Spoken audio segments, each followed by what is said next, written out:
Hello, everyone. I'm going to go ahead and apologize for the conditional quality of my voice. I'm definitely bringing on Joan Rivers vibes. So if you want to be a little bit burned, just let me know at the end. But as an anti-burn to all of this, it is the wonderful, wonderful Simona Bateman with her experience as a developer experience and developer DevOps professional at Google. She came incredibly highly recommended, and I can't wait for everyone to get to meet her tonight. But also, my lovely longtime friend Amal Hussein, who has experience in so many things and so many facets across web and management and deployments and everything in between. I really couldn't imagine two better people to bring on tonight to get all of your developer DevOps going. Thank you so much, Stacy. Pleasure to be here. Super excited. Yeah, same here. Because this is like a big topic, y'all. Like, it's not actually just about code. It's about culture and code. Because really, how you get stuff through your pipeline is really reflective of your culture, and it can set the tone. And it also like intersects heavily with developer productivity. So like this is like a rabbit hole topic. So you have a big task, Stacy, to keep us on track. I mean, that's part of the nice thing about the experts panel and as mentors is that, and I am very much getting pulled, is that we're here to not just cover parts of the topic, but also answer your questions and have this be interactive. Like the craziest thing about developer DevOps is it's the thing that you can never learn from class, right? Like it's always like this on the job, real life situation. But the people who do it really well, it is a complete boon to your career. So with that, I'm going to turn to Simona and Amal with kind of the first question, which is like, what are the tech stacks and tools that y'all are the most familiar with that you can kind of lay down? Doesn't mean everything that you know, but I was going to say, if I was going to list everything that I know, it's going to be a long list. Well, I'm just going to mention what I'm currently working with or spending 80% of the time with, because at my job, I do a lot. But it's primarily coding in Java and Python, generally developing tools. In terms of existing tools that we use, generally Bitbucket for source control, Git, Jenkins. If people are not familiar with Jenkins, that's the main CI/CD tool that a lot of companies use.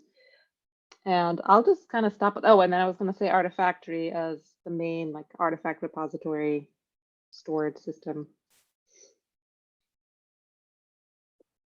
Yeah. So I guess a bit about me. So I spent many years as a tech lead, climbed my way all the way up to principal engineer, then staff engineer at big tech companies as well. And I've recently kind of crossed over back to the dark side. I'm now a senior engineering manager. And so at Cisco, which is like world's 6th largest software company, which has been a really fun journey for me so far.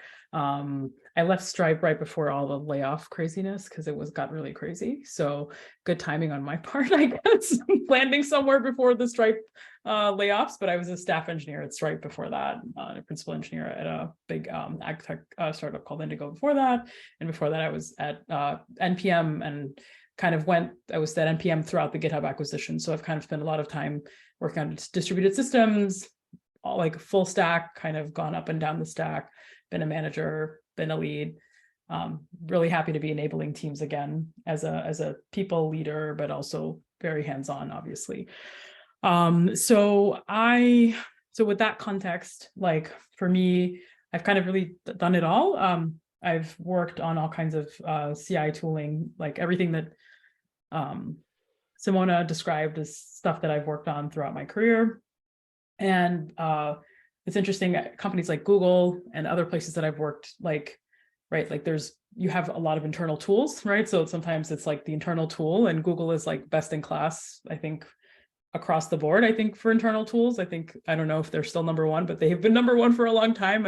Like Google's internal tools are usually like 5 to 10 years ahead of what anything we're using in the open source community, which is very cool. Things like Kubernetes were being used internally at Google way before they came out in the public, for example. App Engine is another thing, right?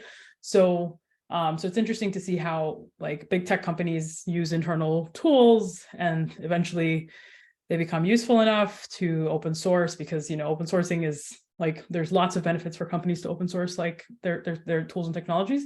And like once they become standardized, it also allows for interoperability with other tooling. So lots of good snowball effects. But yeah, lots of different tools, Stacy. Like it's hard to like codify and list them all out. But I think for me, my specific areas of expertise have really been in like middle composite layers. So think your GraphQL layer, your node microservices that talk to like platform APIs or something like that. And then what's in everything above that. So I do a lot of work on UI infrastructure and architecture. So a lot of the DevOps, DIV ops, right? So all the kind of tooling around how do we maintain, deploy large front-end architecture and systems. So done a lot of that work as well. It's interesting you say that, Amal, because like a lot of that's where my like position has evolved into. Feel like the higher you go, the more of this is like a big part of your job.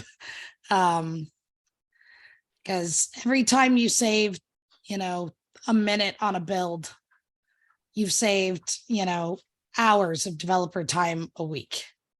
So, you know, or more, right? It can be thousands or whatever it might be, but I can answer a lot of things on, especially like the mobile side of things. And I've done some things on the, I've definitely been growing in my GraphQL services and node capabilities. So I'm definitely not as good as you, but trying. You're assuming I'm any good, but yeah, thank you, Stacy.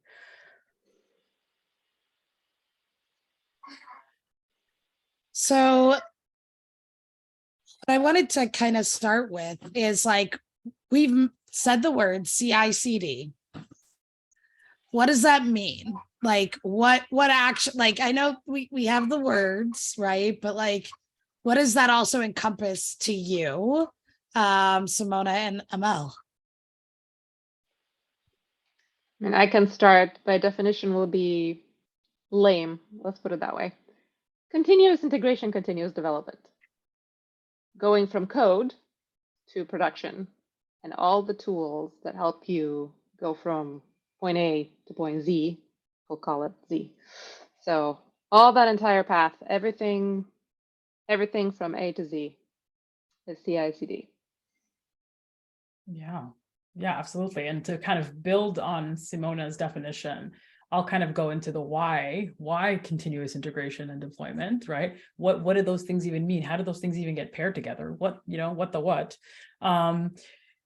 Continuous integration is this idea of, you know, not having to maintain 17 different versions of your code and kind of trunk-based development. So this might be something you may have heard, this may be something you never have heard, but trunk-based development is kind of, you know, everyone is working off of main being the latest. And believe it or not, like that's not always common. People work off of really like, you know, branches, there's multiple, like people have all kinds of crazy stories with their pipeline, but you know, the kind of sanity of trunk-based development and everyone integrating and having small changes and releasing frequently is really kind of been best practice over the past like 10 plus years. I'd say it probably became popularized about 10 years ago. And like 5 years ago, kind of, I think, reached peak kind of adoption and like acceptance.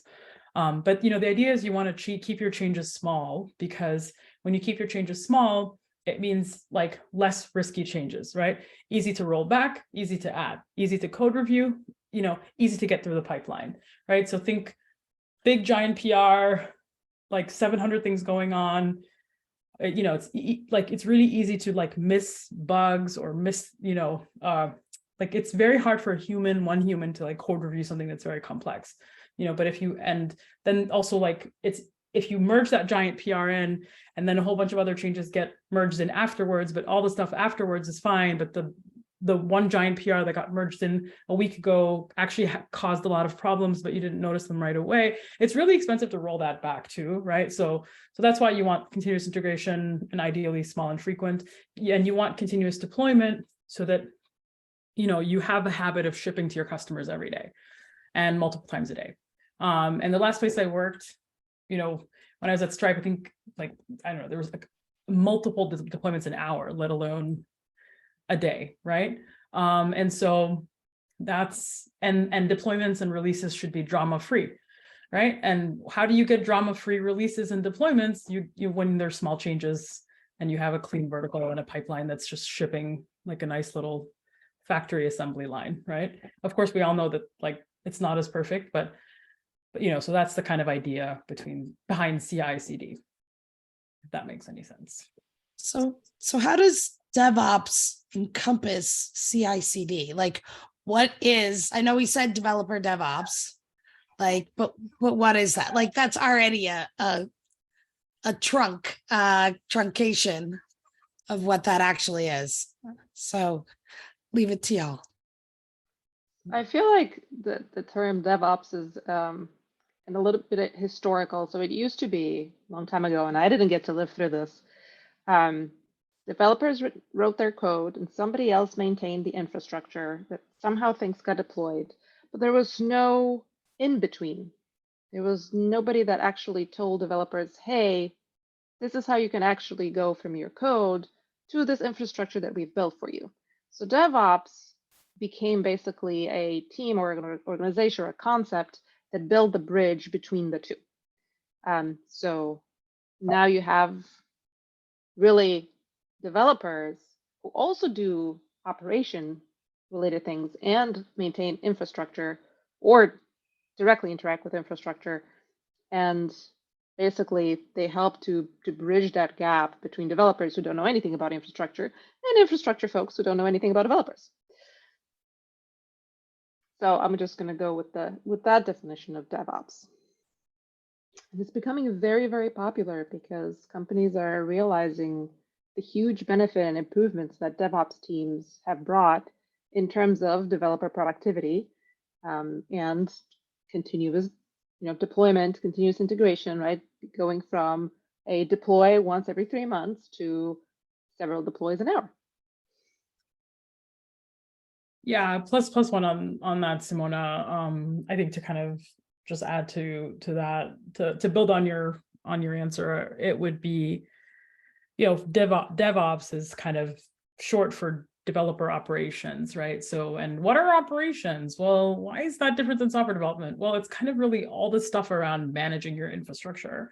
And it's operations because, people used to, back in the day, they would like literally SSH into like some EC2 instance or some box in the cloud, and they would just run a bunch of Linux commands. And it's all kind of just telling a machine what to do versus like building software, and, like all of the process around managing your cloud infrastructure and deployment pipelines and yada yada, that's really all ops, right? That's the kind of general umbrella term for that. And so DevOps was kind of a movement that was probably started to be born like maybe 10 years ago, really also became very popular, I'd say about 5 years ago. But it was really just like Simona was saying, that kind of marriage between software engineering and managing your operational scripts for your cloud infrastructure, right? So things like Terraform, Chef, all these kind of infrastructure as code tooling kind of came out. That's like, hey, you don't have to manually click a bunch of AWS things, or you don't have to SSH into your box. You don't have to have a bunch of random scripts that you run in a specific order to like, manage your infrastructure. We can actually make it predictable. We can bring software principles into ops. And so it's like that marriage, that's really DevOps. And now, interestingly, like I don't know if folks have been keeping up on this trend or not, but like there's this kind of discussion in that community is like around like, oh, is DevOps dead? Because we're replacing it with something called platform engineering, right? And platform engineering is its own kind of worms, like maybe we'll get into that later, but it's not very different than DevOps. I think it's really just a little more holistic view of like a full vertical, right? Like a platform engineer is someone that really has to kind of understand how to build something that other people can build on. And those people can be people managing cloud infrastructure, or they can be software engineers. And so you're kind of lower in the stack. And yeah, it's a fuzzy definition. And I think it's so new. I think we're still kind of figuring out what exactly is platform engineering, because every company does it a little differently. But there is this conversation of like, is DevOps dead? If you Google that, you maybe some things will even pop up, but I would say I'm going to put a link in the chat to like a podcast that I was on that just came out last Friday. Hasn't even been a week. It's called I'm on a podcast called JS Party, and I had a really awesome guest, Maggie Johnson Pint, and we talked about this whole topic, like of platform engineering and everything else in good detail. So there's a link in the chat if anybody wants to check it out. I'd highly recommend giving it a listen.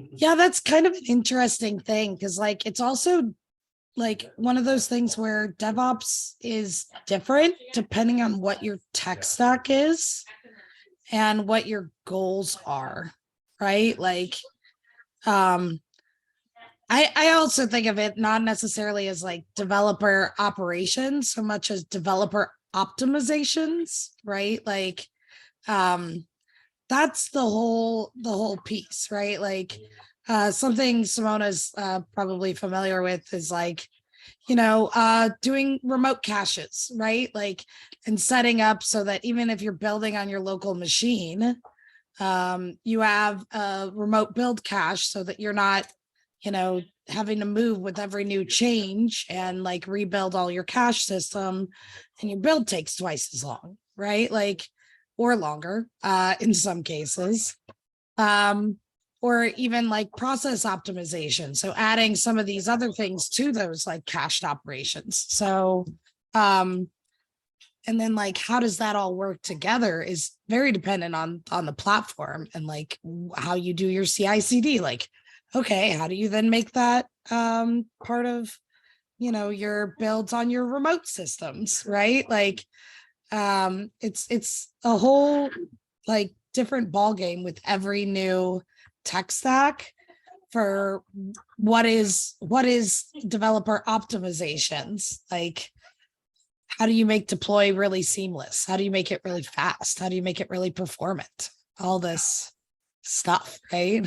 Yeah, I totally agree. And that's a really good way to put it, because it really is developer optimizations in many ways. Because what happens is everyone has a snowflake stack, every company, every team, even multiple teams within the same company have snowflake stacks, right? Like I use this thing this way, you use this thing this way, this thing is the same thing, right? Developers have opinions, and that means you're going to get lots of permutations. And something that you hear very often in the SRE and DevOps community, and we talk about it a little bit in that podcast that I just linked with Maggie, is this concept of golden path, right? So you hear golden path, golden path, golden path. What is golden path? Golden path is really something that the DevOps SRE community developed just as a how do we get people to standardize? How do we get people on the same thing? Right? Because it's really expensive for a company to be maintaining a Python stack and a Ruby stack and a TypeScript stack and a JavaScript stack and a this stack and a Node stack. Like, right? Like there's like every thing that you add and every delta of that thing that you add, because, developers have opinions, right? That's expensive, right? And so companies have really like trying to kind of actually, because these things have a financial cost, not just that it's complex, like complexity also equals dollars, right? Somebody can do the math. That somebody's not going to be me, but it's expensive, right? And so how do we reduce those costs by having this golden path, right? And that's where really kind of the cultural norming and all the hard work of culture kind of comes into DevOps, and SRE work and any type of ops work, right? Like the umbrella of ops. There's like so many terms, but yeah. So Yeah, I'll add a little bit to that. I agree with everything you said, but it's really hard. Like you mentioned, everybody does their own thing, right? Like every team just wants to do whatever they want to do because they want the coolest and the best and the newest. Um, and kind of going back to the golden path is how do you convince those engineers who want to use the latest and the greatest to actually use what you've done and the thing that you've decided to standardize. And generally, this is where like productivity teams, platform teams, whatever you want to call it at your company, come in to build such a good system that everybody actually wants to use that because it's so much easier than trying to do your own thing. Yes. So that's part of it. Yeah. And it's not an easy problem to solve. It's not, because it's part product manager, part customer service, part like getting into the head of your users, part like, like basically classical interface design, right? Because you're designing an interface and you're designing an API essentially, and your customers are internal, but they are customers, and so it's like not easy at all. And it's I think what's interesting about DevOps teams for me is like, it feels so much like, I feel like they're like wartime medical doctors in many ways, right? Like wartime being like the developers are like all the soldiers on the battlefield doing the thing, shipping the code. And like DevOps people are just in there operating on our systems while the war is still going on, while your heart is beating, while this, it's like they're very much triaging. Yeah, I'm seeing the word triage. Yeah. They're doing triage on the field, and so one thing that like, in addition to like, I think the best DevOps ops teams, like they're very customer centric, customer oriented, and they also know their customers very well, right? Like they know developers don't read the docs, so you have to set up office hours, you have to have good self-service tools, you have to have good diagnostic, like like they know their customers. So it's like how do we develop tools that are going to be useful for our customers, knowing the constraints that our customers usually have, and blah blah blah blah.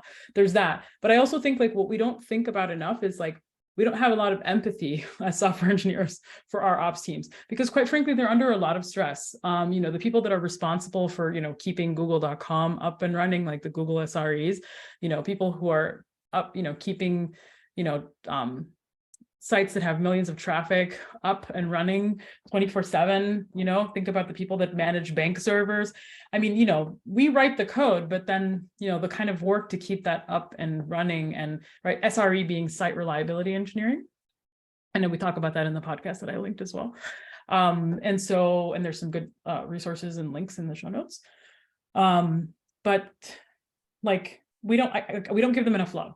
Right. So I feel like there needs to be like a month-long hug an SRE, hug a DevOps engineer kind of day, like event, where we just like give people some love, right? Because I think as software engineers, we don't have to think about production uptime as much as the folks who keep our cloud resources running have to think about it. So, yeah.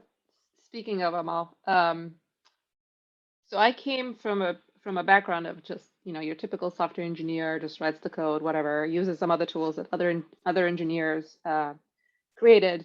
And I remember being super frustrated and always being angry with these DevOps people. Like, why can they make their tools better? And then I switched over, and now I have a whole new understanding, because the complexity that you deal with every single day to try to make these tools, to create them, to make them better, to serve all the needs of your developers, I feel like you need another entire company to do that. And when you have a small team dedicated to this, it's impossible to make everybody happy in a short amount of time. Yep. Absolutely. And then not to mention the fact that like, observability is something that, that's kind of like something that it's like, it's a tango dance, right? Like software engineers need to code observability into what we're building, right? Like we have to code observability, we have to handle for errors, we have to publish events in the right way, blah, blah, blah, because all of those things are what give our ops teams and ourselves also signals into like when things are going haywire in production, right? But I think that's the other thing is, a lot of times our ops teams are operating without understanding the full scope of the code. And so, we as engineers, like, and I talk about this in the podcast with Maggie, but like, I really think we need to, like, there should be like a cultural shift if things are going to scale. into kind of us thinking more about like, okay, if I'm out sick, or if, you know, I'm not in the office and things go haywire, how is someone going to diagnose my code if it's not working in production, right? You know, do I have a set of diagnostic scripts that I create in advance? Is there, or like, do I have documentation? Have I done handoff with the SRE team or the ops team, right? Like we have to actually socialize our code with others in the organization as well. Like the idea that someone is just going to like miraculously understand your code and know exactly what to do, that's like, we think very highly of ourselves, you know, so that's not the case. So I coded myself into a corner, and you would appreciate this. Amal is, I'm literally the only person right now who can maintain our main production code base. you're a bus factor. I know. And I'm training everyone on like how to do the play console integrations and everything right now, because they tried to do it and then they realized they didn't understand how any of it worked. So now I'm training everyone on all that, you know, all that CI/CD infrastructure. And I really hope I don't ever have to go through the Artifactory one again. But like, it's not. When you realize that you haven't done a great job of training other people, even if you document it, like it's painful. It's painful.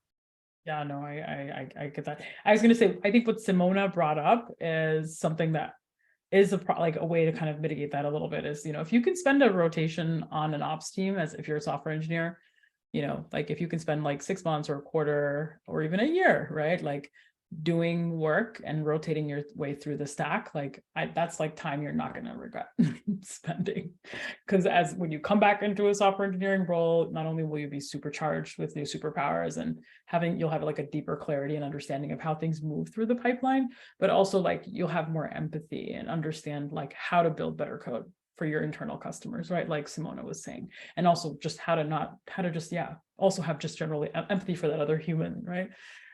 So yeah. But just as a warning to those who consider rotations, you may fall in love with it despite its frustrations and then stick to it forever. Stay.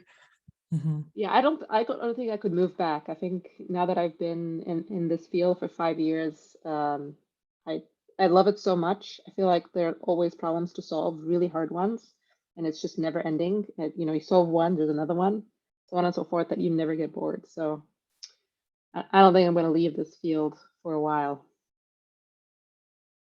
So this was an interesting one from Rita. When you get into a managerial role, how do you adjust to keep using your tech skills? And what she also says here is, I know sometimes being in those roles, you don't get as much chance to touch code in an intimate way. And I'm kind of curious what y'all's experiences are. You want to go first, Simona? I can go first. I haven't been a manager, so I can't answer from that perspective, but I've had managers, very good managers, in fact. And many of them came from, you know, pure software engineer coding experience and then moved up to the managerial role. And yes, they don't do coding anymore, but they still have a very deep understanding about how the tech stack works, the purpose of these tools, how they integrate together. So even though they don't go into the nitty-gritty details, they still understand. I wouldn't quite say like a bird's eye view, but definitely they actually have a better picture than the software engineers themselves sometimes, because they understand how all these pieces fit together. Yeah, +1 on that. I'm so glad you went first, because really that's so I'm now back to being a manager, and I've been a manager before. So I did like the pendulum swing, was an IC, high level IC, became manager, went back to high level IC. Now I'm manager and I'm staying here for good. Now I've decided like trying to, you know, climb up the exec track. I'd love to be like a director in a few years. And so for me right now, like this is wild, because I have been working at my role for, I don't know, this new role for I don't know how long, but like I haven't really dived into the code. I've seen the code, have the stuff running, I've reviewed pull requests, but like my day job keeps me too busy to do coding at work. But I will say this with a big caveat, right? And this is not advice. This is my personal story. Is that, like, for me, software is a passion. I have side projects. I still code regularly. And you know, it's a skill that I want to always keep up because it's a passion of mine. And I personally don't want to have the limitation of not being able to create software.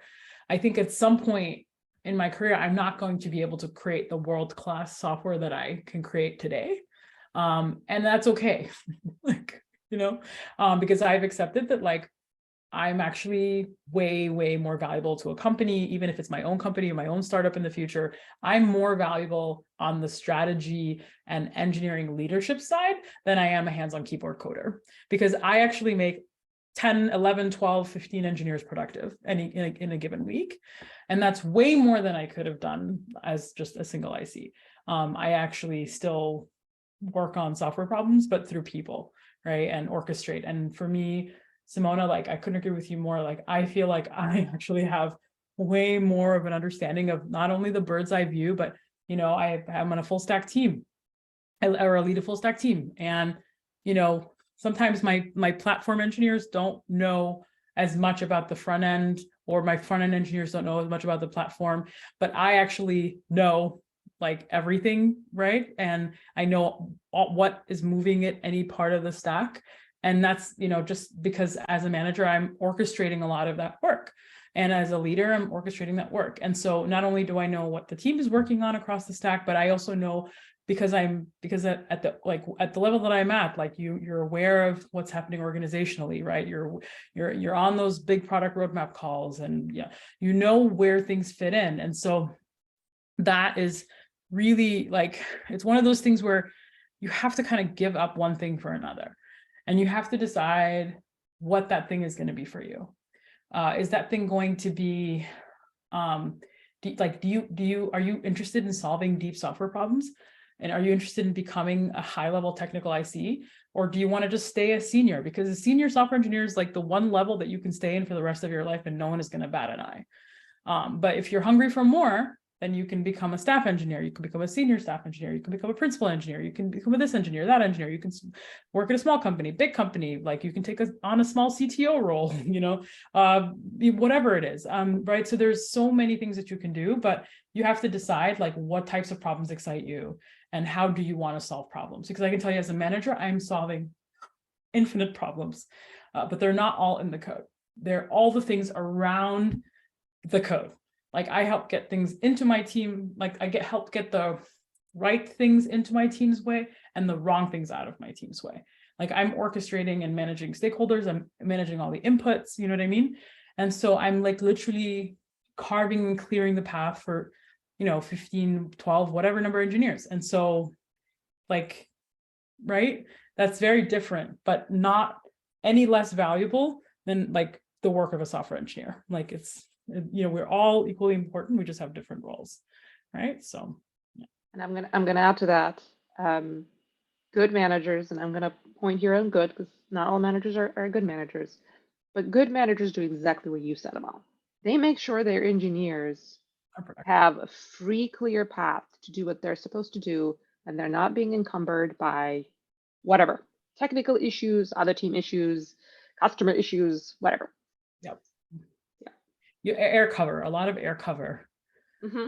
And it's amazing the amount of air cover I have to provide the team, actually. I have a lot more empathy for managers, because, like, every level you go up, and I'm telling you, my boss, he's a director, he manages managers, right? I'm managing ICs where at my level. And he provides so much air cover for us as managers. So I'm like, you know, every level you climb, even as an IC, by the way, like, if you're climbing up the ladder as an IC, when you're a junior IC, there's a lot of clarity, right? Like, I have a new grad, new hire, and, you know, he's junior, and I just have, you know, junior folks, they thrive with very clear instructions. If there's a lot of ambiguity and a lot of uncertainty, junior folks don't thrive. Why? Because they're new. This is the first time they've done this thing. They don't have any other previous experience, right? But the more experience you have, the more you can kind of throw in ambiguity, you know? And I'm telling you, as soon as you hit senior and you go above, especially as a lead, once you're leading projects, Ambiguity is just where you live. I can't remember the last time I didn't have ambiguity. It's my job to actually eliminate ambiguity. I walk into spaces where there's ambiguity, and then like my job is like in 3 months, no ambiguity, an engineering team is ready to start and rock and roll. And so I live in the future, clearing the path, clearing the trees, right? Think about it as a forest trail. I'm like making the trail, you know? But like ambiguity is very real. And especially as a manager, like I'm providing air cover for my team about all these distractions. My boss is doing the same, and the same, and right. And so it's like both things are parallel, but they're very different, you know. And I just wanted to comment from my perspective as a senior principal engineer, is that like I'm doing that, but in a technical capacity, right? So the higher up you go, like I literally have I'm tech leading 3 organizations right now. And I have 3 things that are completely outside of my purview that I've already identified. And now I got to figure out how I sell this to other people to do. In addition to the like 3 or 4 major, company projects, I'm road mapping and every other thing right now. Then I still got to take care of, everything at home. So you're looking, it's always reprioritizing. That's what management is. That's the higher you go. It is, and just how good you get at it, right? Like if you get extremely good at strategy and innovation, it might, and you still like being technical, you might want to go the high level IC route. If you find that you really enjoy strategy, but you enjoy kind of the interpersonal relationships part, brings you the most amount of joy and like the kind of like unlocks that you can provide through kind of like creative decision making, then the managerial side might be better for you. Like there's everything that Amal said on reprioritizing what you actually enjoy most, that is where the hunger is. And I will also kind of throw a little thing in there, is that like the higher up you want to go, the more support system, the more people, the more money you're throwing down to get that growth. Growth isn't free. Growth comes from pain, hard work, and money. So that's and if you don't have, it's like that whole thing of like quality time, cost, and pick 2. It's like the same thing. If you don't have money, you got to go stronger on the other 2. So yeah, it's and that really comes into CI/CD in a very, very high level on DevOps. And I'm really curious. Sorry, I have like a million things happening behind me. But Simona, I'm really curious. How is it part of your job to really project what your like teams will need, and like coinciding with those tools, coinciding with those releases? These major products have to just, throw a wrench into everything every once in a while.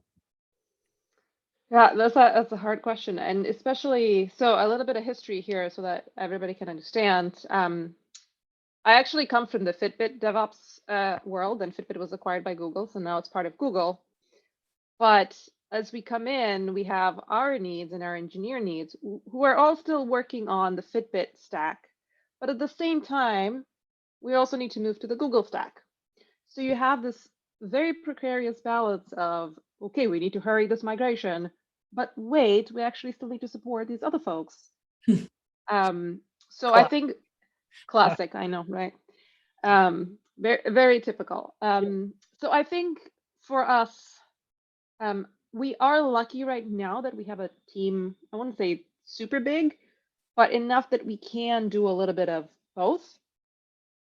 So right now we have one big migration project happening that's just going ahead while we're still actively supporting the old tools and trying to improve build time or flaky tests, things that really, really frustrate our users. And we couldn't have done that a year ago. A year ago, our team was 2 people. That's just impossible. That's just you're kind of keeping the lights on at that point. Flaky tests. Oh yeah, flaky tests are the worst.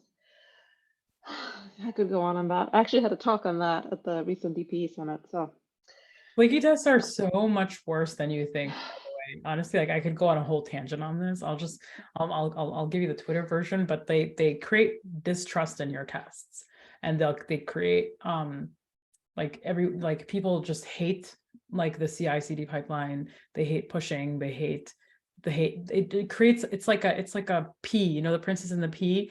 Like it's this tiny, you think it's a tiny little thing, but like it really you can feel it way up the stack, so it's bad. Fix your flaky test. I'm gonna answer Mary's question because she asked what a flaky test is. Oh so yeah, like normally when you think of tests, you're like they either pass or fail, and you know that if it fails, there's something wrong with your code. Flaky tests are tests that fail, but there's actually nothing wrong with your code. It could be an infrastructure issue or just a general test setup issue. And then sometimes they pass and sometimes they fail, and it has nothing to do with any code that you changed. So especially when you have big, like we have a monorepo, huge code base, and somebody does something on a little project, and then all of a sudden their PR is failing. It's like, wait a second, what's this test got to do with what I did? And then you basically every single day you'll have engineers come to you, and as a team that actually deals with this and owns the infrastructure, it's my PR failed. Why? And every single day you have to deal with several requests, and it's frustrating. It's frustrating for them being blocked. It's frustrating for us having to be the intermediary between the person whose code failed and the person who owns the flaky test. So yeah, it's very frustrating. I hope that answered Mary's question and it was, fairly easy to understand. And if not, somebody else can try. It's easier to find out why it failed and than it is necessarily to put the fix in, right? Feel like a lot of times, at least for my stuff, not that it's my tests that are flaky, but there's just bad thread management in so many capacities. You find out that it's the engine they had running it, it didn't have actually enough processors on it, and so it was killing off threads, but your thing didn't account for that, so that's also a failure. Or sometimes it's the actual test infrastructure fails, or there's a test package that you're using that is flaky on the thing that you're doing, and which is the worst to try and figure out. And then you got to let go. Well, I guess I'm writing a fix for this open source testing package now.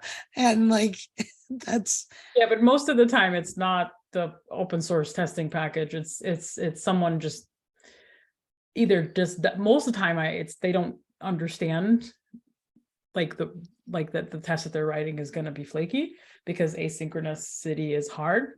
And writing tests that are run in a browser, especially when you're launching a browser instance and there's a Selenium bot clicking around, if you use Cypress or something, or just WebDriver, that stuff it's hard. It's hard. Timing is hard, and yeah, it's hard to not write flaky tests. And so, most of the time it's a user error. Not always the library. Stacy, did I answer your original question? I think so. And I know that we were bringing up testing, but what is the developer DevOps relationship with unit test, with visual test, with CI/CD processes? Can you kind of explain how your platform management and everything falls into that, or how it works together? So there are a lot of pieces for us. So in general, when you have a CI/CD workflow, testing is essential, right? You don't know that your code is ready for production or for that deployment until you've run the tests. Sure, you can deploy it to, I don't know, an integration environment and do manual testing. It's one way to do it, but that's really slow and it involves a lot of people. So unit tests, integration tests, and automation tests are important in speeding this whole process up. And then in terms of what our team or DevOps does, it actually depends. So we actually have a team called Automation Platform, and their focus is really building the tools and the frameworks and the libraries to make testing or writing tests very easy for other developers. On our end, for us, is to make sure that the infrastructure that we have is in place for these tests, especially integration tests. So when our code ends up into basically what we call a CI environment and the integration tests run, well, they have to run against some other services. So let's say you modify service A, and service A we know interacts with service B, but you also have to spin up service B for those integration tests to run. So you need to have either a Docker container or some other tool to make sure that that service spins up locally on your infrastructure so that you can run these tests. So that's part of what we do. The other part is code quality, which is super important. It's a requirement for us to have a certain percentage coverage of lines of code, and you need to test those. So we actually maintain the tool. It's called SonarQube. I think it's publicly available. There is a license associated with it. But what that does in the integration process, it scans, okay, this is the code that you modified. Do we have enough testing that covers this code? And if it doesn't meet our gate, then we basically say, sorry, you can't merge your code. You need to write more tests. So this is to ensure that, one, our systems work well, but two, your code is actually ready for deployment. Yeah, that's a really great summary, Simona. You summarized a very complex topic nicely. Kudos. I would say, just to kind of add to that, I think from like an ops perspective, really it's really kind of you have to kind of put on your observability and your quality, security, and your developer productivity hat on.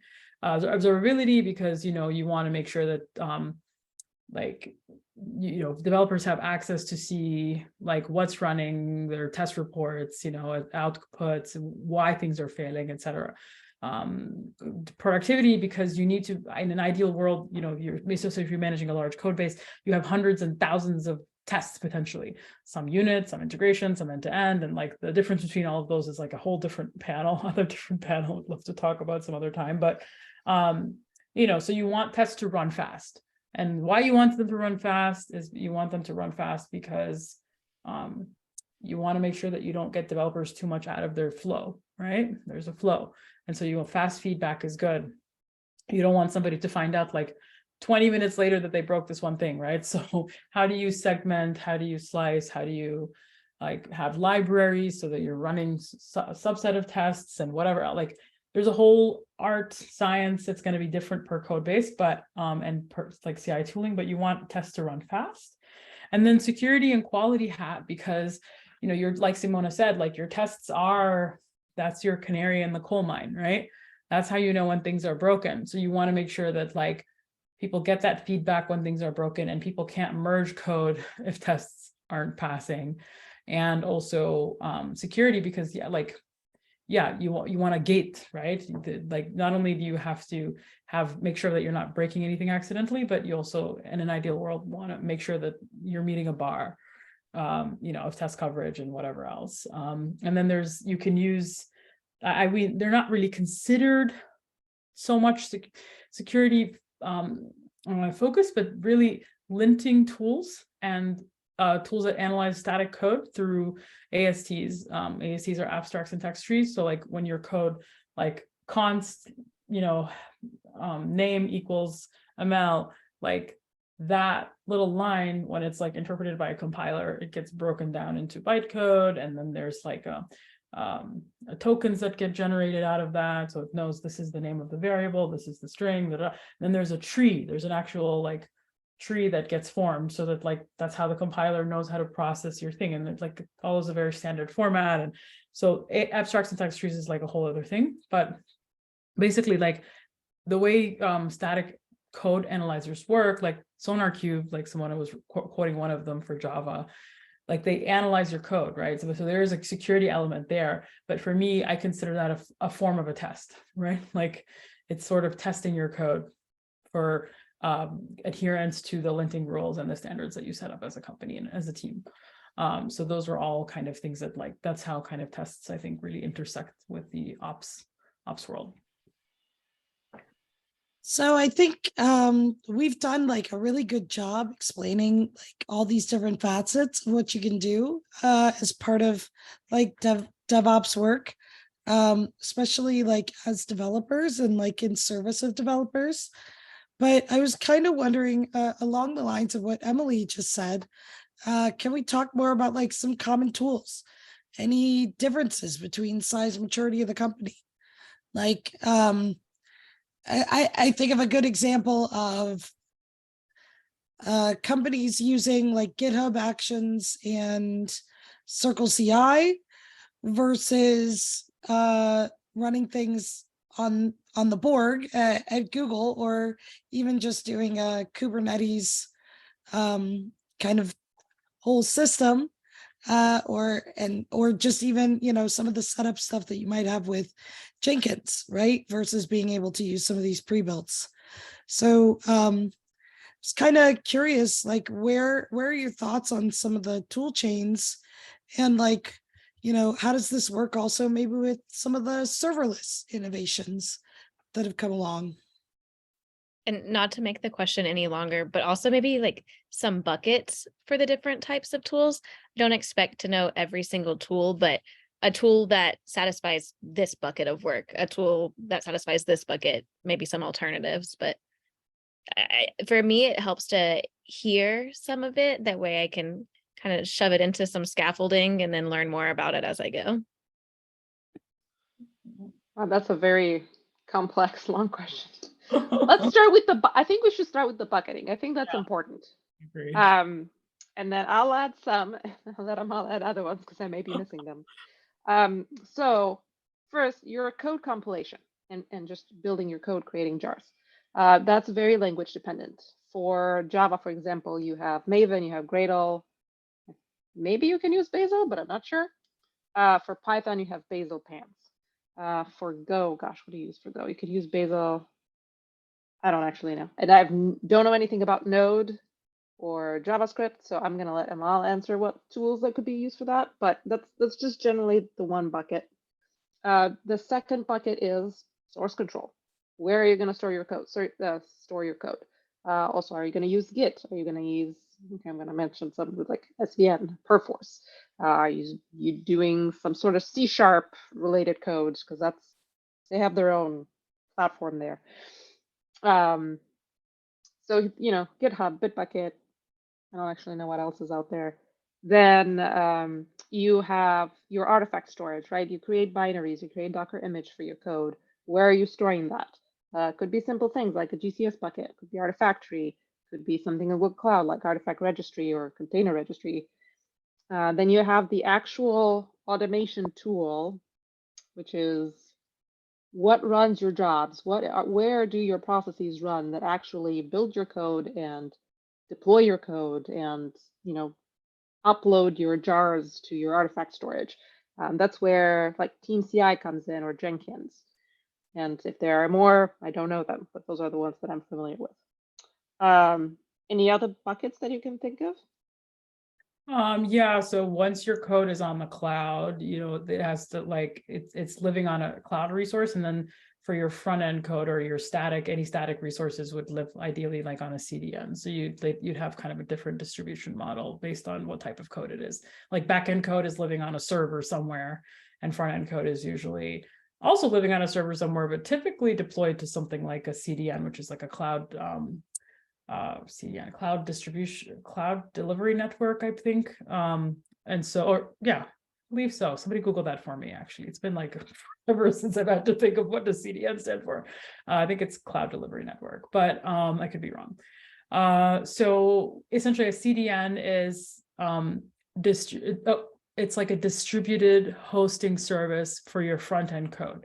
So the idea is, you know, you're not just front-end code, it's like any static resources, images, JavaScript files, HTML, anything that's static. You want to have that be served closer to where your users are. And the reason being, you want it served closer to where your users are because that's the first thing they hit.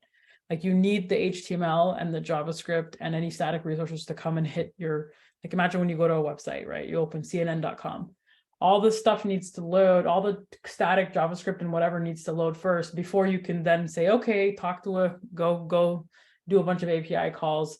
Like the first thing that needs to load is the actual document, right?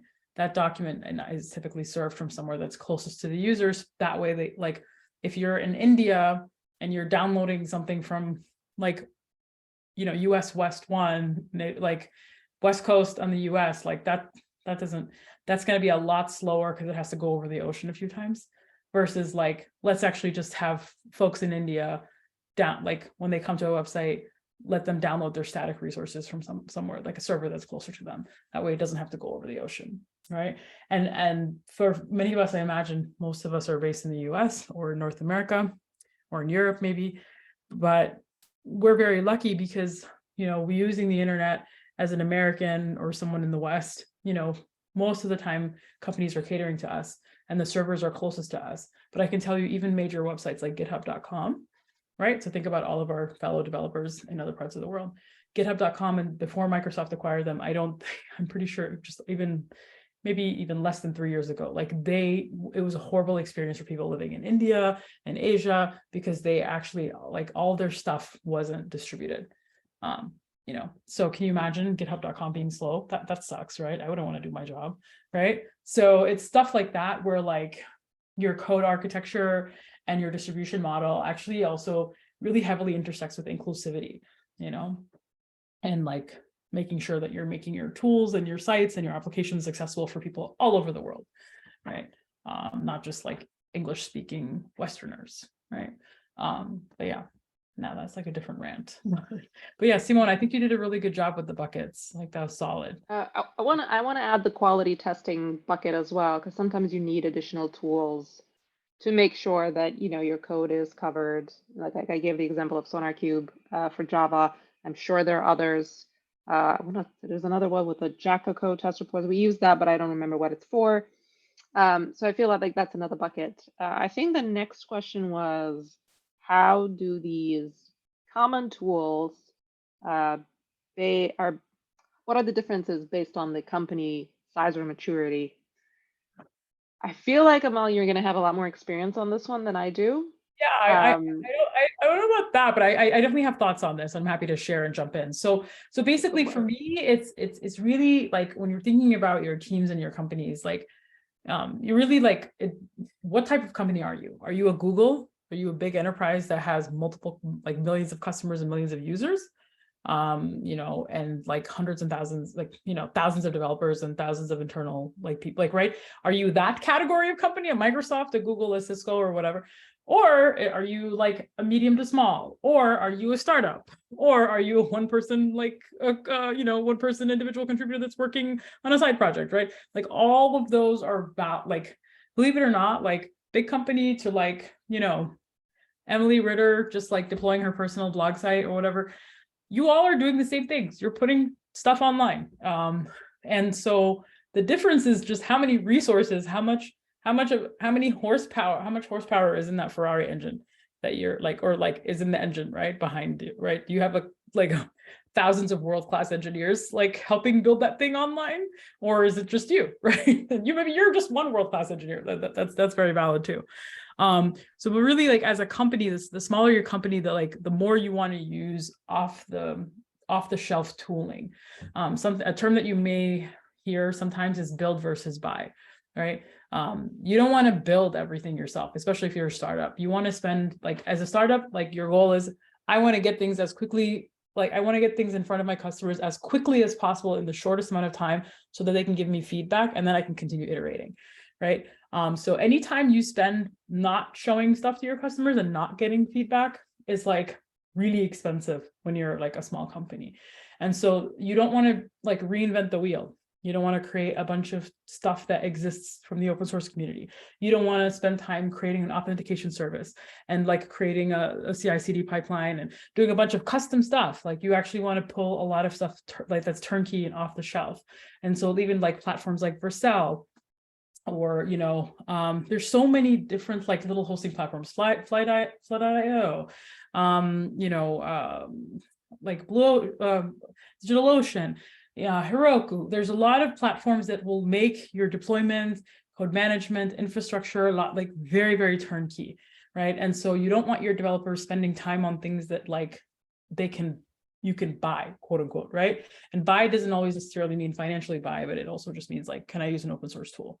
So that's one. And then, you see companies like Google, Microsoft, et cetera, like these large companies have the bandwidth and the infrastructure to have lots of internal tooling that's complex because they have the need and they have resources, right? So you don't like, that's the difference. And so unfortunately, you do see quite a few companies that are in that small, medium, large, where some developers have something called the not invented here syndrome. And that's a common term in our industry, not invented here. Not invented here means I didn't write it, so I'm not going to use it. Like, I don't want to use this open source tool that already exists. It wasn't invented here. I want to write it my way, That's a very common problem. That's not limited to small, medium, large companies. That happens across the board. But the smaller your company, the less you can afford to have that problem. Do you see what I'm saying? Because it's expensive. Developers are very expensive to hire, maintain, retain, whatever, right? Yeah. Anyways, I could talk about this for hours, but I hope that made sense. I'm going to add a little bit from my Fitbit experience. So Fitbit now it's part of Google, was around a 2,000 employee company. So you're looking on the medium sized, I guess you would call it that. We had a combination of things. Like for a lot of things, we use either open sourced or buy wherever we can. But when you get to that size of a company, you get to a point where certain things are complex enough that there may not be one tool that actually meets your criteria. So for example, for us standard deployments, we couldn't really find something that met our needs that was already on the market. So we had to create our own tool. So that's basically where the build versus buy conversation comes in. Is it worth investing in building? Can we find something on the market already that does exactly what we need? Can it be easily customized to maybe, meet those few exceptions that we have? And if not, do we have the bandwidth to actually build something custom that we can then maintain? Because it's not just about building it, but also maintaining it. Yeah. Yeah. So we had a combination because of our size, and I think it worked pretty well. Yeah. Oh my God. Like I want to say plus $1 million to that. And thank you for bringing up that example, because that like, I just want to make one last point on this, which is that in your case, like sometimes build versus buy, even if you're a small company, you might want to build because it's something that has to do with your core business. And for Fitbit, as an IoT company that's in an innovation space, right? So especially when you're in innovation, if that makes sense, you're doing something nobody's ever done before in the way that you're doing it. For IoT devices, the way you do over-the-air updates is like super critical, and you cannot mess that up. Right? That's not something you want to take a risk on, because then you have a bunch of bricked devices. You know what I mean? You have people just with bricked phone. Like you don't want to, so, over-the-air updates can go very poorly. So in their case, it's kind of in that cross section of innovation, super critical to the business, can't get it wrong, don't want to risk it. And then we have lots of custom needs. And in that case, like the build versus buy decision for them was build. Makes sense, and there's times where like build makes sense. It's not always buy. Buy here is metaphorical buy, right? But yeah, so buy is like use open source or actually like use a service that you is paid, etc. So yeah, great points.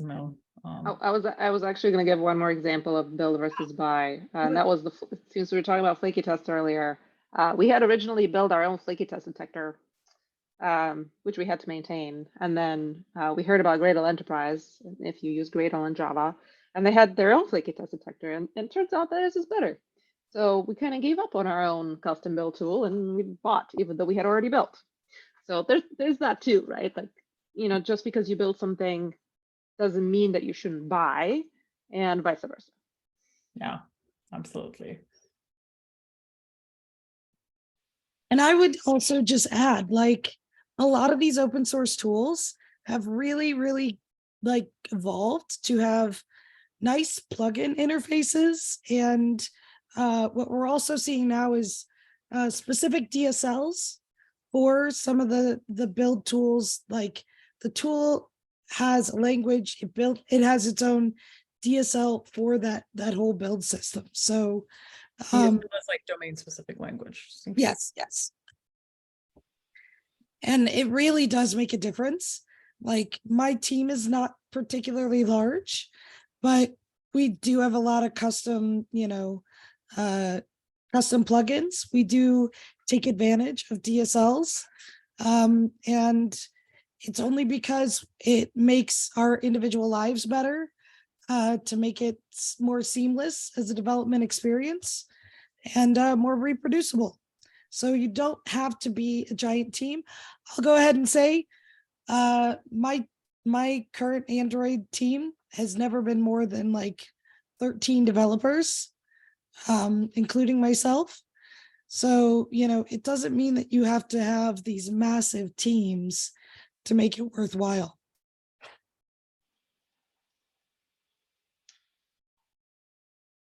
I have another question. It's a new topic. So before I switch, is there anything else tools wise that we want to bring up? Okay, I was going to type this one, but I feel like it's better trying to explain it, and I still may not explain it right. But coming into this, my perception of DevOps, or I guess my relationship with DevOps, was that it's important at the beginning of a project, like getting it all initially set up. And then I feel the DevOps piece come back into play when something breaks. So there's like these two spikes kind of how I've to this point associated with DevOps. What about my perception is wrong? Because I feel like I've heard a bunch of other things that DevOps is during the course of this panel. So I suspect that there are other places where DevOps is key. And maybe the DevOps people that I've worked with to date are just really, really good at their jobs that I haven't seen it. Oh, wow. So I think you got really lucky. Yeah. The second thing was the oh shit moments. And then what was the first one? Like initially setting up a project. Oh, Yeah. Yeah. I would say you definitely have good DevOps people if that's the only times you hear from them and see them. That means that they've built like good tooling and they've made a bunch of self-service stuff and they're doing a lot of maintenance behind the scenes and pushing version updates without breaking your shit. That's awesome. But yeah, I don't know. Simona, do you want to go first? I mean, I could. Oh wait, why are we bringing PagerDuty into yeah, so unless you're a one-person company that never grows and you just have this tiny piece of code and you are using something like Heroku to just, they basically take care of everything, right? Then you're right, you don't need anything.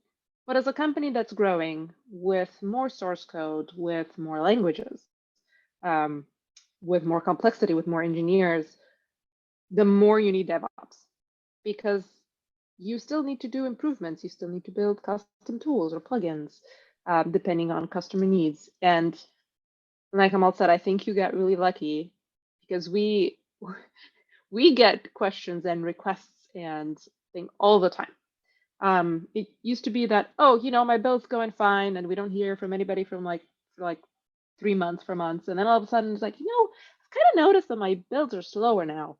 And of course, the code base doubled in size. And then we're like, okay, well, now we have a new problem to solve. How can we help you be more effective at your job?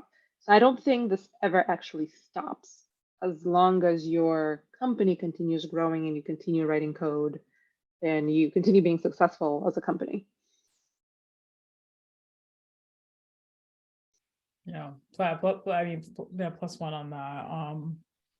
Yeah, I mean, it's the thing is, Emily, it's like every software engineering job is different from job to job, company to company, team to team, right? Even within the same company, like I mentioned earlier. And I think the ops, DevOps culture and process and everything is also just reflective of that snowflakeness. DevOps is never the same between companies, or between different stacks, repos, whatever. Like I'm supporting this group versus I'm supporting this group, but we work at the same company. Like, it's not, right? So yeah, I think it's like, I think the one thing all of these things have in common is, again, what my friend Maggie said on our podcast last week, and I can't do as good of a job as she did on this, but like in summary, it's really like maintaining online systems for our customers and making sure like shit goes well and smoothly on both sides of the equation, right? Like our customers can access our shit, and then developers can add more things so that our customers can access them. Right? Like in summary, like that's actually a great summary. It really is. And she said it in a way better way without using the word shit like 3 times. So I would say listen to Maggie's. Oh, but we love that word. Come on. I know, I agree, especially in ops, right? Yeah, ops are like they're like the sailor pirates. There's lots of cursing because they're quite frankly under a lot of stress maintaining production systems. It's a stressful experience. So, lots of coffee, lots of swearing. Like So maybe asked from another perspective, how much of your role do you think is reactive versus proactive? Oh, that depends so much on company culture and leadership, as well, and not only company culture. Size. Depends on is it crunch time or is it not? Is it are you 1 week away from Google I/O and you have like these 3 deployments to get ready for Firebase's new thing, like, or is it like like the day before Christmas and there's nothing going on? So different. Wait, day before Christmas, highest Fitbit activation day. Oh, that's so true. Right. Or are you a seasonal product that has to worry about uptime and like having your busiest day on Black Friday and on the holidays, right? It just depends. Some businesses are seasonal, some places aren't. Your ops team and security team and all going to be the busiest around when customers are most active on your sites and when your developers are deploying the most, right? So those are 2 kind of peaks like between the valleys. That being said, like it doesn't have to be crazy all the time or ever. And proactiveness is something that is rarely afforded to the teams that I've seen. It's this mix of like just-in-time proactiveness and reactiveness. And there's like, really big companies that have very good hygiene and practices around their ops are the ones that I think that are doing it right. The Googles and the Microsofts of the world.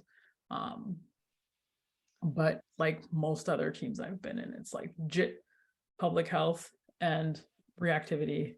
And oh shit, this needs to be done yesterday. Like, I don't know, Simona, I don't know how many places you've worked at besides Fitbit. I mean, in this field, just Fitbit. So I have limited experience there, but I also think it depends on where you are at a company and how big your team is.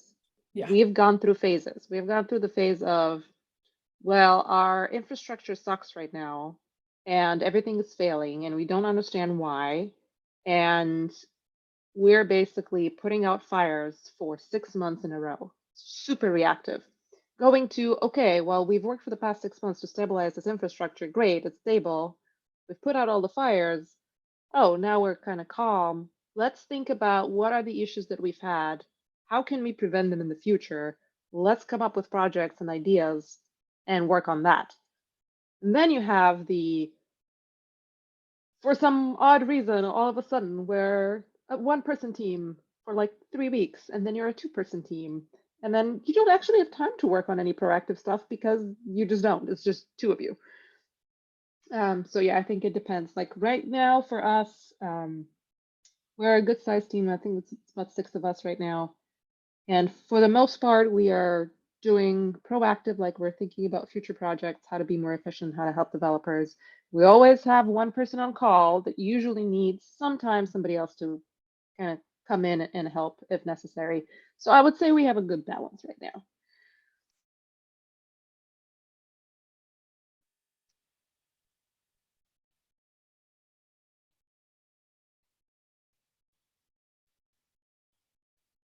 So as part of this, like as a fun question, because we cycle down around 8:30 Central. Like, okay, GitHub's AI code situation. AI code is becoming a thing, or code completion AI.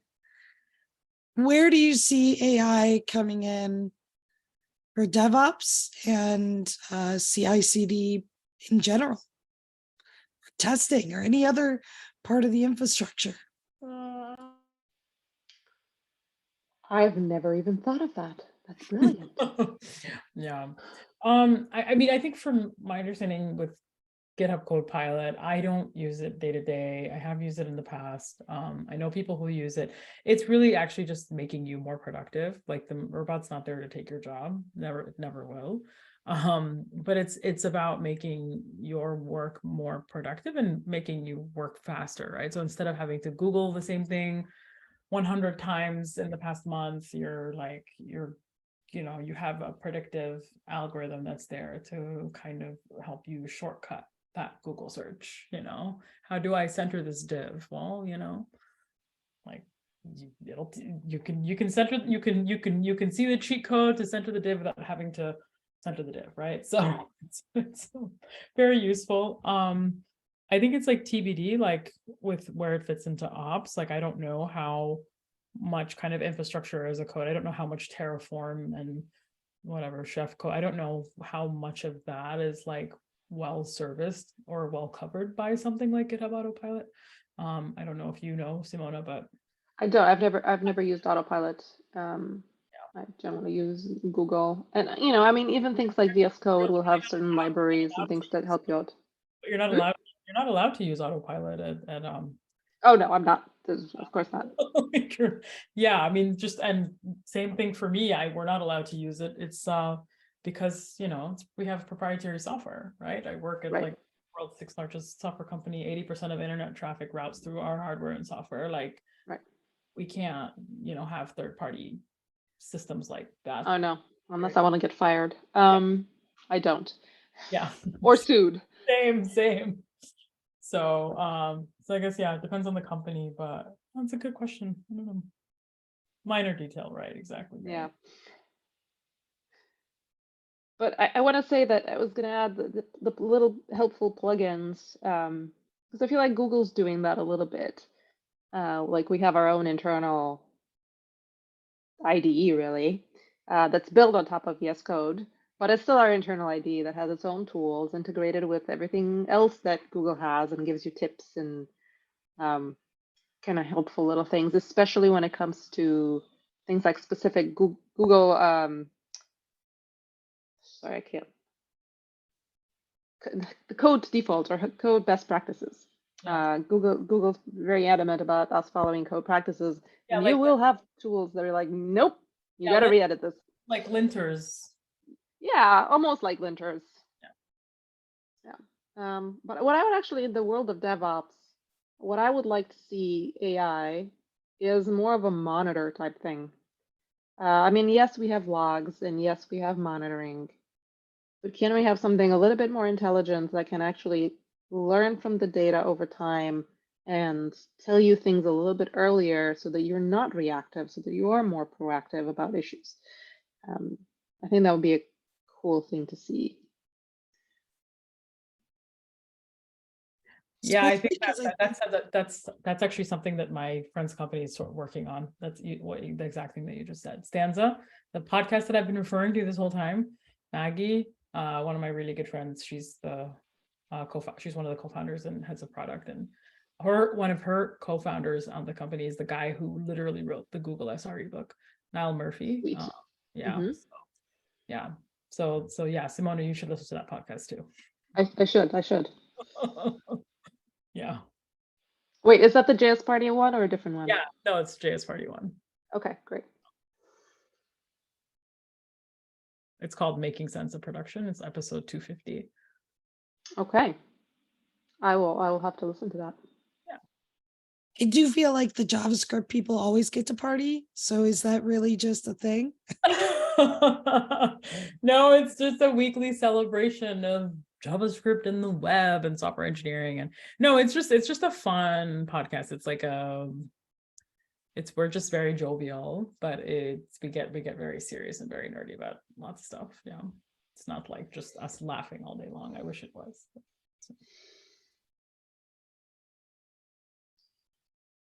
Yes, I don't know if people want to get off mute. Lemia, Come on. and Julia, and Sam, and Rita, and Katie, and Mary, and Melissa, Julia. What problems do you got? And we can totally expand beyond DevOps, like, Not sure if you can hear me. Yes. Hi, sorry. So my name is Lamia. Basically, I'm a student. I was just laid off. I'm a student and I also work full time. I was just laid off. I was an IT specialist, and right now I'm trying to get into the software development world. So I'm very new, but I'm here and I'm learning a lot through you guys, and I'm hoping to join you guys one day. Why not? Oh, yeah, no, absolutely. I mean, if you can see it, you can be it, Lemia. So whatever you want to do, literally, don't let anybody ever tell you otherwise. And I'm sorry to hear that you got laid off. I've had a lot of friends who got laid off over the past 2 weeks. So Yeah, it's been a rough so much, Emma. bloodbath in our industry overall. So Thank you so much, Emma. but it'll bounce back. It always does, and it will. It's just, we just had a correction. That was totally something we could have avoided if it wasn't for like Silicon Valley greed and like overhiring and pushing aggressive growth and just funding companies that should have maybe never been funded. But whatever, we're not going to go there. So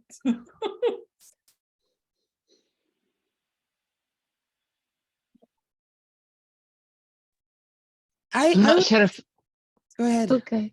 I'm not sure if my mic's working. I'm Mary. Yeah, so I'm also a student. I'm like almost 52 and I'm retraining completely. I've never did code before, so everything's brand new to me. I've been self-studying for about a year, so still trying to take care of family obligations and things, but yeah, I'm just trying to learn and absorb as much as humanly possible and maybe avoid pitfalls in my learning, or like, because you get different information from different people and a lot of it's not real accurate, or you get this sort of perfect worldview from people who instruct you. So I like having kind of the real world experience that you guys have to know what I'll be facing. So I think about pitfalls. Pitfalls are actually great learning opportunities. So the more, I want to call them mistakes, but the more bumps you get into, the better. If everything is perfect, you're not learning enough. yeah, and I just wanted to say congratulations for like taking a chance and pushing yourself into a whole new direction at age 52. Like, congrats. Kudos. You said you've been doing some self-study for a year. I would say don't get too caught up in like trying to be perfect and know it all before you get your first job. Software is very much kind of a trial by fire. Just like you gotta especially your first year or two, like you gotta just dive in. Your biggest goal should be like finding a safe space where you can be a junior engineer for a little while and you can flail a little bit. That's kind of what I usually tell folks: find a big company where you're not in the critical path.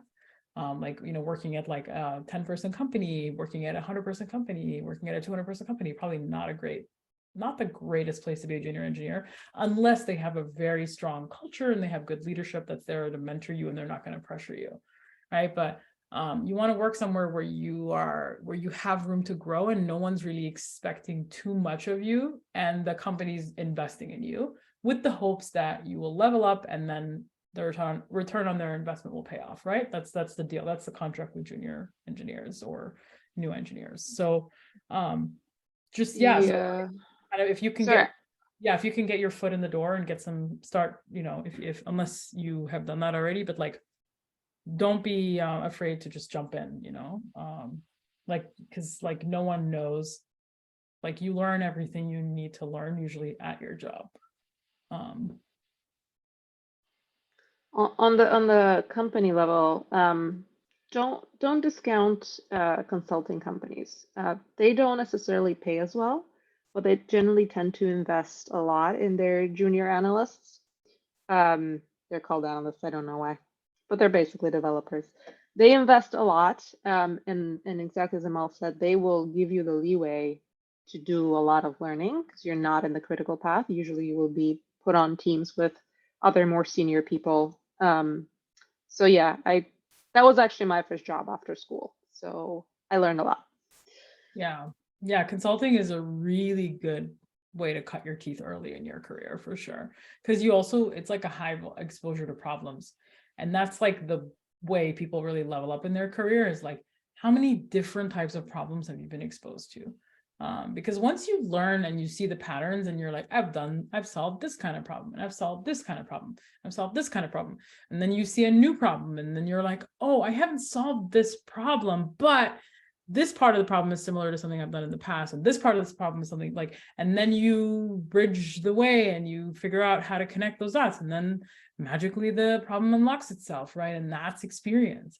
And that's what people, like companies, pay for when they hire senior talent like Simona and I, is they're buying our experience. They're buying the fact that, hey, I've solved this problem before, and I'm going to save the company time, and I'm going to lead the team away from all the doors that are not going to open. I'm going to steer them towards the door that's going to open, and like that's experience, right? So but yeah, like definitely consulting companies are great for exposing yourself to lots of different types of problems. And I'll just say that I did go to a traditional university, but I don't feel like I spent the first 2 years of work just having all the things I learned actually like click into place and actually be something I understood. I thought I knew what it was. I didn't know until I was really applying it in system and in all these things. So don't worry about, I don't understand everything of this thing I'm reading right now. You're not going to. You're going to understand the pathways, but it's not going to click until you really get into some of the more application parts of doing that work.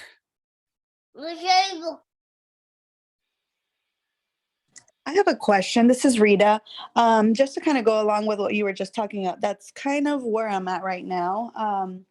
I actually did a boot camp, and I am now working as a software developer apprentice. It's a year long, and then hopefully, that'll turn into a full-time opportunity. But how do you suggest, standing out to where, okay, maybe we can trust this person with doing, kind of getting into that place where they can trust you with more projects and stuff.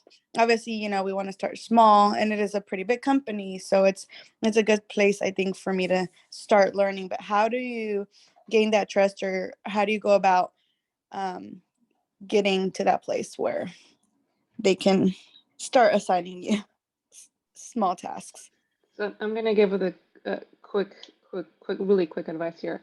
Ask for it. Let's say you've been doing like simple bug fixes or just super simple tasks for the past however long, and you really want to try designing a sub part of a project, or you want to try something harder. Just ask for it. If they don't give it to you, the only way that you can actually prove yourself is by doing something more challenging. And it's okay that you don't know everything about it. That's when you ask other people. But the idea is, can you go from, look, I want a project that I don't know anything about, and I know it's challenging for me, but I'm going to piece it together using Google, using other people, using books, and I'm going to go through it. You don't have to do it alone, but the point is, can you go from nothing to something using every possible means that you have? This is how you demonstrate you can do it. This is how you grow as an engineer. Yeah, I couldn't agree with you more. Like the more you can directly communicate your needs and the more you can say, hey, manager, this is what I want to be doing next. And these are the types of challenges I want to be working on. And this is what I'm enjoying about my role. This is what I'm enjoying less. And the more you can be direct about what you want and what you want to be doing next and what you don't like and what you like, the better it is for your leadership to try to get those problems in front of you and or to try to sponsor and advocate for you. So yeah, plus 1,000, Simona. Thank you. Thank you both.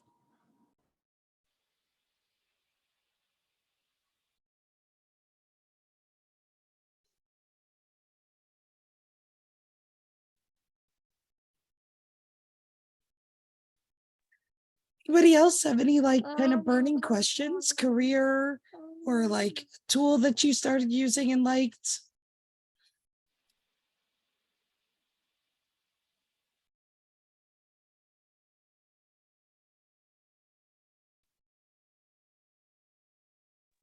I'll also go ahead and, oh, go ahead.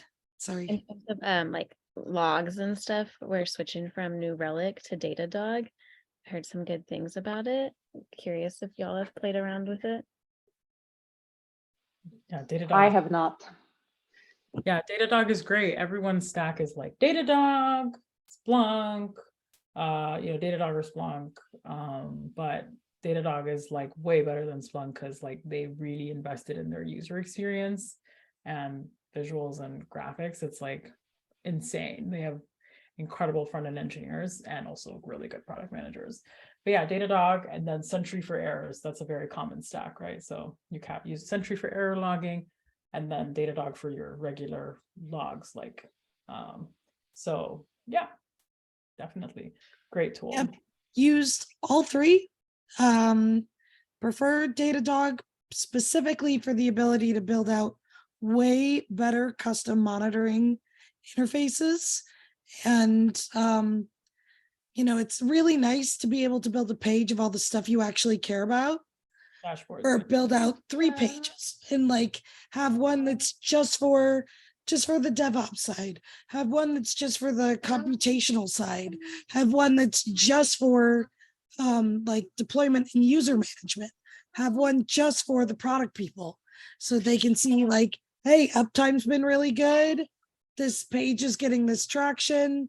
How do I merge it with our internal tracking logs? All of these things. One thing that New Relic has is end-to-end traceability across multiple platforms. Datadog doesn't currently have that. Not as comprehensively is what I would say. But if you're doing that, maybe there's a better way to do it. Like it is nice to be able to make a dashboard that's just, I know when I made this queue on this device and I like got the server response, what the exact server response is, like trace through every part of all of those interactions. That is convenient sometimes, but it's not very actionable a lot of the time. So like, do you care about the macro or do you care about the many, like individual streams? And I think that anybody will tell you that if you have 4 nines uptime and 4 nines success rates, like you're probably doing fine. Oh, it's 5 9, Stacy. Isn't 5? Just kidding. Yeah, it's technically. Let's 5 nines is an ideal situation. Yeah, no, I know. I was just joking about that. Yeah. But yeah, if you're doing 4 nines, like nobody is coming to your house and yelling at you, right? Like, so, just take everything in stride. What's something you're actually going to use? It's like the same thing that you think about, like with shoes, right? Like that shoe's really cute. Oh, but then you go, what would I wear with it? Am I going to design a whole outfit around this? This is kind of an expensive set of shoes. Am I going to get all the use that I should out of this? Right? Like, it's that decision, every product, right? Making a lot of assumptions about how I choose my footwear, but I get your point.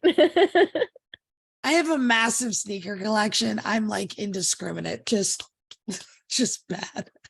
Yeah. And for those of you who might not be familiar with what we mean by 4 nines or 5 nines, so it's like 5 nines is 99.999% uptime, and 4 nines is like 99.99, you know, instead of 99.9999.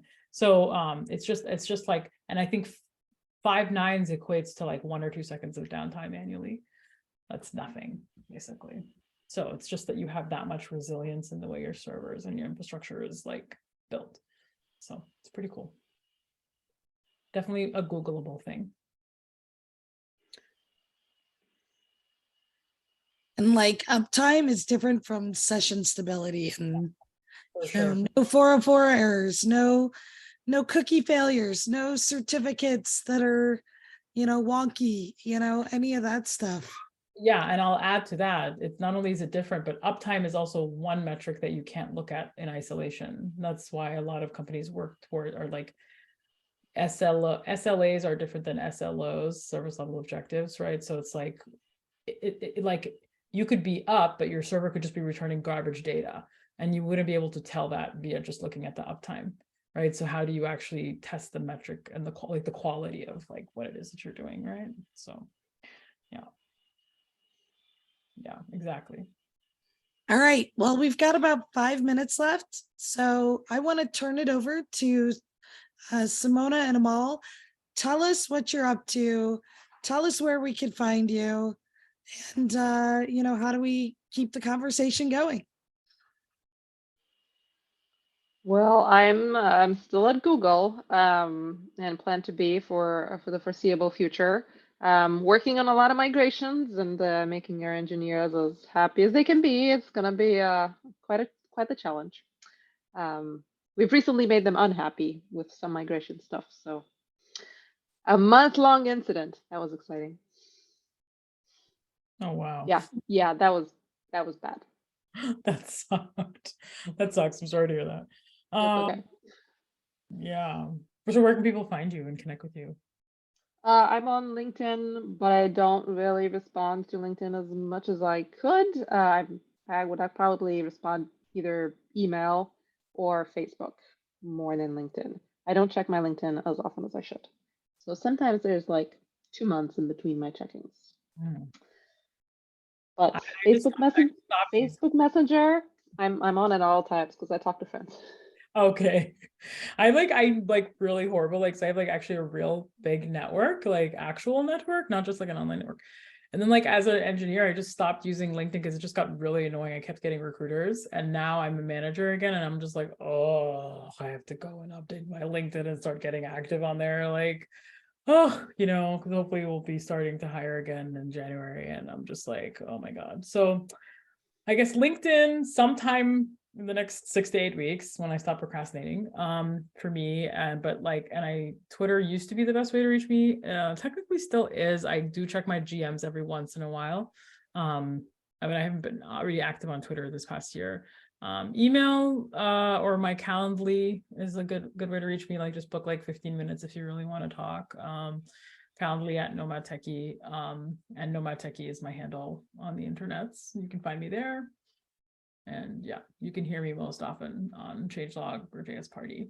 I podcast fairly regularly and speak at conferences and do community stuff too. Stuff like this, because I care about seeing more people who look like me, people who don't necessarily represent the quote unquote like, stereotypical cis white dude, male engineer, whatever, right? I'm eager to make space for people who don't fit that stereotype, and I want them to know that like they belong and that they can rise to the ranks of being very senior, and that there's space for them and that they're needed. So that's why I do this stuff. Let me see if I can get my Facebook profile, since I've never used Twitter. I'm sorry, I just never got into it. I do have Let me- your LinkedIn, if you don't mind me sharing that. You can share it. It's just I don't Okay. respond as quickly to it. So that's like if you are okay with me responding in 3 months, that sounds good. This is what I But had handy. fair enough, fair enough. I'm trying to figure out how to share my. Oh, there we go. There we go. Here, I'll add it to the chat. But yeah, I just don't want people to wait for months to hear back from me. I really should be better at it, but I'm not. So sorry. Don't be sorry, Simona. That is your Very, yeah. beverage of choice, you know, everyone's social media tool. It's like, well, how do you like your drink? You know, because it's all a drug, you know, every bit of it, even LinkedIn. Freaking, that's why I don't like it. It's like, is this like Facebook or like what's going on here? It's just a little too social for my tastes. Like I'm just. Yeah, I mean, even with Facebook, I'm not actually like, I don't like social networks nowadays. I feel like it's too divisive. I don't know. It's just too much fighting. People are So waiting, which is why I'm off Twitter right now. It's like I can't deal with like angry people. So right, but my Facebook Messenger, I have it on, so easy to don't post something on my wall because I'm not gonna read that. Message me. Oh, Facebook allows people to post on walls without being friends now. Is that a thing? Oh, I suppose that's true. Yeah, that's a good point. You have to be a friend. Doesn't matter. But doesn't matter. Even if you are, if you end up, requesting, to be a friend and you try to post on my wall, I'm not gonna see it. Okay. Messenger. Right. I Just cannot keep up with Facebook and all the boomer jokes. Like, especially at Halloween when they were like, I'm glad I grew up doing this, and it has pictures of houses and not like the trunk or treat things. I'm like, why? You happy that you walked like 7 miles for half a bag of candy? Like, congratulations. I got a 3-year-old. Like, we ain't doing that. Like, so, you know. But I think like I've already had like 2 new mastodons this week, so seems like a lot of folks, dev cultures, especially that were a little Twitter heavy, have started to kind of do some migration. So that'll be interesting. But I always like Twitter. It's kind of sad. Yeah, I think I've heard that Mastodon is kind of like IRC, like channel topic related, which I think is something that I prefer. More than Twitch. Blast everybody. Like, Yeah, exactly. And like I would be interested in tech related things. Politics, not so much.